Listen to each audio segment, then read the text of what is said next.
Dah. Dah. Bismillahirrahmanirrahim. Assalamualaikum warahmatullahi wabarakatuh.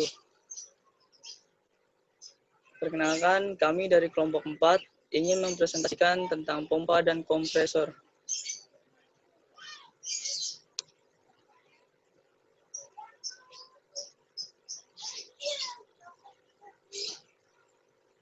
Berikut adalah nama-nama dari anggota kelompok kami.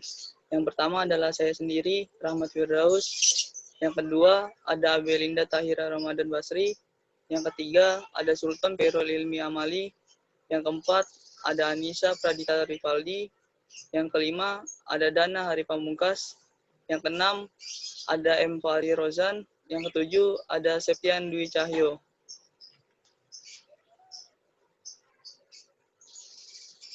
Baik, di sini saya sendiri akan membahas definisi pompa dan kompresor. Untuk definisi suatu peralatan mekanik yang digerakkan oleh tenaga mesin yang digunakan untuk memindahkan cairan fluida dari suatu tempat ke tempat lainnya, di mana cairan tersebut hanya mengalir apabila terdapat perbedaan tekanan. Yang kedua adalah definisi kompresor. Definisi kompresor adalah mesin untuk memanfaatkan udara atau gas. Kompresor merupakan mesin fluida yang mengubah uap refrigerasi yang masuk pada suhu dan tekanan yang rendah menjadi uap bertekanan tinggi.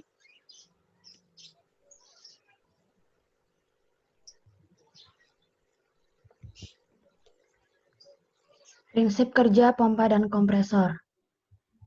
Untuk pompa sendiri memiliki prinsip kerja dengan membuat perbedaan tekanan antara bagian masuk dengan bagian keluar. Kemudian, pompa mengubah tekanan mekanis dari suatu sumber tenaga atau penggerak menjadi tenaga kinetis, di mana tenaga ini berguna untuk mengalirkan cairan dan mengatasi hambatan yang ada di sepanjang pengaliran. Untuk kompresor sendiri memiliki prinsip kerja yang hampir sama dengan ban sepeda atau mobil, di mana pompa ditarik ke atas, tekanan yang ada di bawah silinder akan mengalami penurunan di bawah tekanan atmosfer, sehingga udara akan masuk melalui celah katup kompresor. Katup kompresor dipasang di kepala torak dan dapat mengencang dan mengendur. Setelah udara masuk ke tabung silinder, kemudian pompa mulai ditekan dan torak beserta katup akan turun ke bawah dan menekan udara, sehingga membuat volumenya menjadi kecil. Tekanan udara menjadi naik terus sampai melebihi kapasitas tekanan di dalam ban, sehingga udara yang terhampat akan masuk melalui katup. Setelah dipompa terus-menerus, tekanan udara di dalam ban akan menjadi terus naik, di mana proses perubahan volume udara yang terletak pada silinder pompa menjadi lebih kecil dari kondisi awal ini yang disebut proses pemampatan atau pengkompresan udara. Kompresor udara dibagi menjadi dua bagian, yaitu dinamik dan displacement kompresor. Jenis-jenis pompa dan kompresor. A. Pompa perpindahan positif. Pompa ini dikenal sesuai dengan caranya beroperasi, yaitu cairan diambil dari sisi suction, kemudian diberi gaya tekan di dalam rumah pompa dan dipindahkan ke sisi discharge. Perpindahan fluida di dalam rumah pompa berlangsung secara positif. Pompa ini digunakan berbagai macam sektor industri, terutama untuk memindahkan air maupun fluida berviskositas tinggi. Pompa perpindahan positif masih digolongkan menjadi dua jenis berdasarkan cara pemindahannya, yaitu pompa reciprocating. Cara kerjanya saat mengalir fluida yaitu mengkonversikan atau mengubah energi mekanis dari penggerak pompa menjadi energi dinamis atau potensial terhadap cairan yang dipindahkan.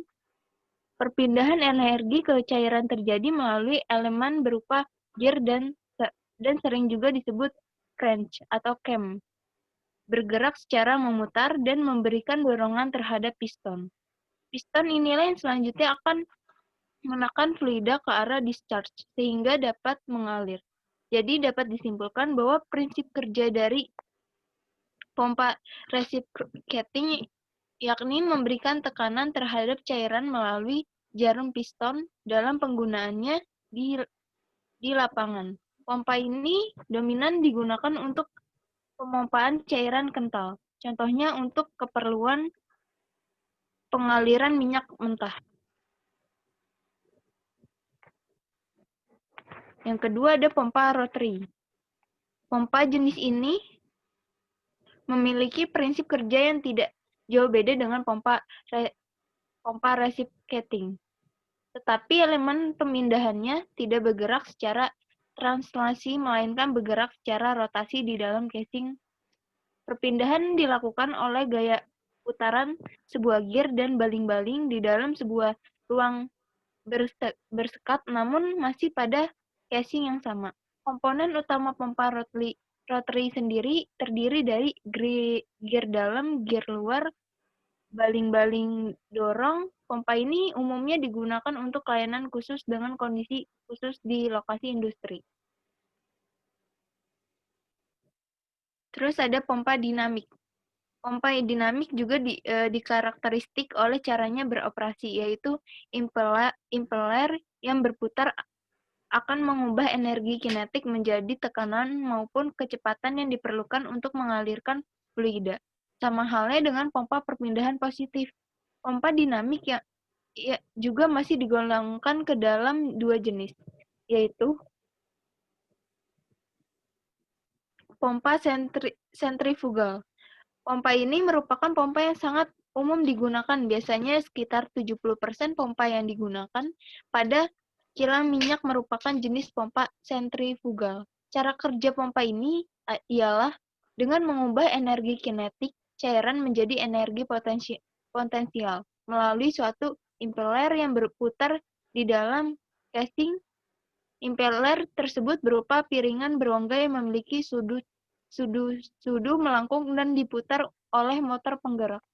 Putaran dari impeller akan memberikan gaya sentrifugal terhadap cairan dan diarahkan ke sisi discharge. Pompa desain khusus. Jenis ini dirancang untuk suatu kondisi khusus di dalam berbagai bidang sesuai dengan kebutuhannya. Contohnya jet pump atau injektor. Pompa jenis ini terdiri dari sebuah tabung pancar, nozzle, konvergen, dan venturi berbentuk diffuser. Cara kerjanya ialah pada bagian konvergen dihubungkan dengan pipa yang berfungsi sebagai penghisap cairan. Fluida dapat terhisap oleh pompa karena adanya daya penggerak dalam bentuk energi tekanan. Selanjutnya, fluida akan dialirkan melalui nozzle dan masuk ke dalam tabung dengan kecepatan tinggi sehingga menyebabkan kevakuman di dalam tabung pompa. Fluida yang terhisap tadi akan menyatu dengan fluida penggerak dan kemudian ikut mengalir. Pompa desain khusus seperti jet pump umumnya digunakan di sumur-sumur minyak. Selain itu, modelnya lain juga banyak digunakan oleh pemadam kebakaran untuk memompakan busa bersama dengan air.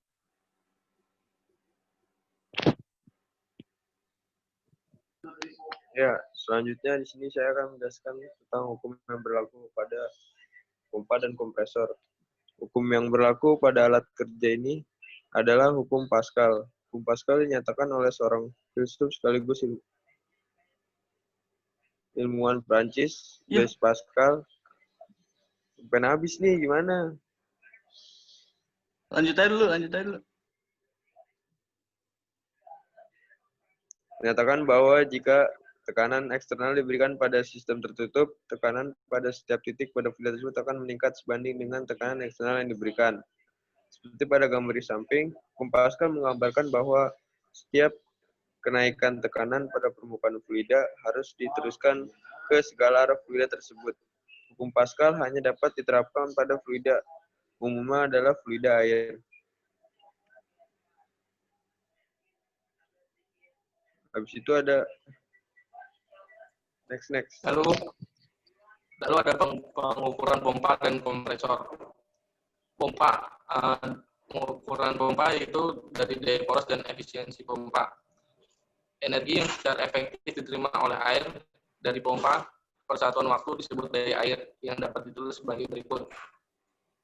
P sama dengan 0,163 Y Q H, di mana Y sama dengan berat air persatuan volume, Y sama dengan kapasitas, H sama dengan heat total pompa, PW atau sama dengan daya air, atau PW sama dengan Y Q H, di mana Y dinyatakan dalam KN per meter kubik dan Q dalam meter kubik per second. Daya poros yang diperlukan untuk menggerakkan sebuah pompa adalah sama dengan daya air ditambah dengan kerugian daya di dalam pompa. Daya ini dapat dinyatakan sebagai berikut.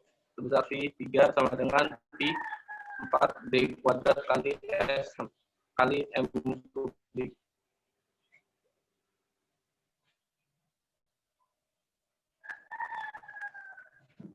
Dan langkah torak untuk perjalanan penggalan ganda. Lalu efisiensi volumetrik dalam kompresor. Sebab kompresor dengan langkah torak S dan putaran N memanfaatkan gas sebesar untuk setiap langkah kompresi yang dikerjakan dalam setiap putaran poros pengkol. Jumlah volume gas yang dimanfaatkan per menit disebut perpindahan torak. Maka efisiensi volumetrik didefinisikan sebagai NV per QS per QTH. QS sama dengan volume gas yang dihasilkan M kubik per menit. QTH yaitu perpindahan torak dalam meter kubik per menit.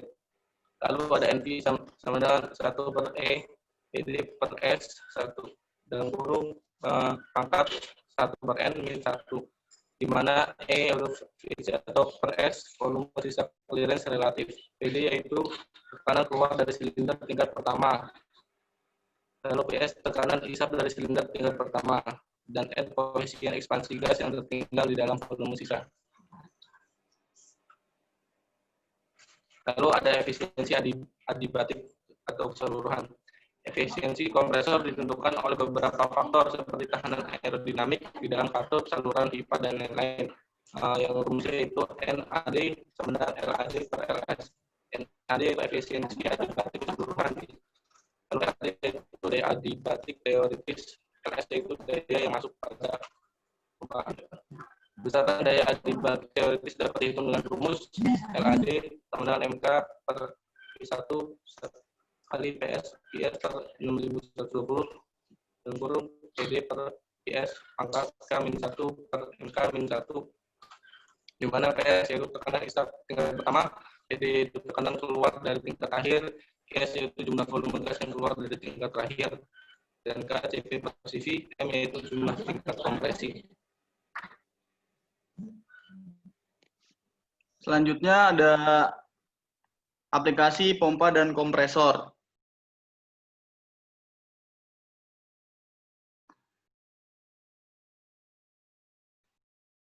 Pompa merupakan salah satu alat yang penting dalam berbagai bidang pekerjaan. Berikut ini beberapa contoh pengaplikasian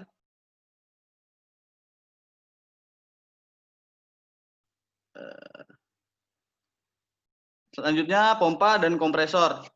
Pengaplikasian pompa dan kompresor. Pompa merupakan salah satu alat yang sangat penting dalam berbagai bidang pekerjaan. Berikut ini beberapa contoh pengaplikasian pompa dalam kehidupan sehari-hari. Antara lain, pompa biasa digunakan untuk mendistribusikan air bersih kepada rumah-rumah, kebun, dan kebutuhan lainnya. Selain itu, pompa digunakan sebagai alat pengairan lahan-lahan pertanian dengan laju dan kapasitas air yang dapat ditentukan. Pompa juga digunakan untuk mengosongkan air yang terdapat pada galangan kapal. Pada pusat pelayanan tenaga khususnya PLTU, pompa digunakan sebagai pengisi air ketel, boiler feed pump. Kemudian ada pompa drainase yang digunakan untuk mengeringkan air hujan pada suatu daerah yang luas seperti perkotaan dan lahan pertanian. Pompa pada industri kimia dan minyak paling banyak digunakan adalah pompa sentrifugal isapan tunggal yang difungsikan tidak hanya untuk penghilangan tetapi juga untuk penyaluran minyak ke pusat-pusat distribusi. Selanjutnya, sistem air kotor dan air buangan, yaitu pemakaian dan buangan-buangan untuk mengalirkan air kotor dan air buangan. Selanjutnya ada pengaplikasian kompresor. Kompresor adalah alat yang berguna untuk mengalirkan udara tekanan, di mana fungsi ini sangat diperlukan dalam berbagai bidang. Beberapa aplikasi kompresor dalam kehidupan sehari-hari antara lain, pertama pada bidang otomotif, pengompresian udara untuk dimasukkan dalam reservoir yang akan digunakan untuk pengisian ban kendaraan. Selanjutnya ada untuk pengecatan semprot, daiko, dan pada dinding mobil, kapal laut, pesawat, dan lain-lain. Kompresor juga digunakan sebagai pengering dan pembersih dalam perbengkelan. Pada bidang industri, kompresor digunakan dalam industri minuman botol, di mana udara dalam botol dihampakan dengan daya isap kompresor. Industri pertambangan, gas akan diisap dengan kompresor untuk ditampung dalam reservoir dan untuk dilanjutkan pada aplikasi lainnya. Selanjutnya dalam pertambangan juga digunakan dalam pengeboran hidrolik dengan menggunakan gas bertekanan tinggi dari kompresor yang menekan mata bor.